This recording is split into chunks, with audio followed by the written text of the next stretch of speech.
அவர்கள் சனிக்கிழமை தோறும் வந்து சுற்றுப்பயணிப்பு பிரச்சாரங்களை மேற்கொண்டு வர்றாரு. மற்ற அரசியல் கட்சிக்கு இல்லாத வகையில கடுமையான நெருக்கடிகள் கொடுக்கறதா சொல்றாரு. அவருக்கு நெருக்கடி தராங்களாமா? பிரச்சாரம் மேற்கொண்டு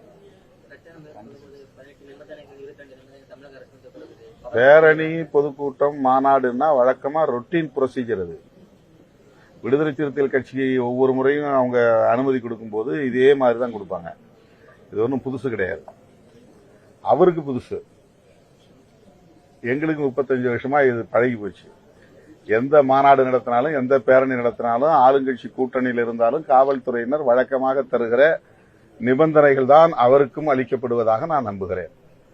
அவருக்கு வேறு எந்த வகையிலும் அரசோ காவல்துறையோ நெருக்கடி தருவதாக எனக்கு தெரியவில்லை. சுதந்திரமாக பயணிக்கிறார், சுதந்திரமாக அவர் பேசுகிறார். திமுக எதிர்ப்பு என்பதை விட திமுக வெறுப்பை அவர் அரசியலாக பேசிக் கொண்டிருக்கிறார்.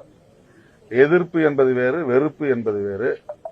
அவர் தான் என்ன செய்ய போகிறோம், தான் என்ன செய்ய போகிறேன் என்பது குறித்து அவர் இதுவரை பேசியதாக தெரியவில்லை.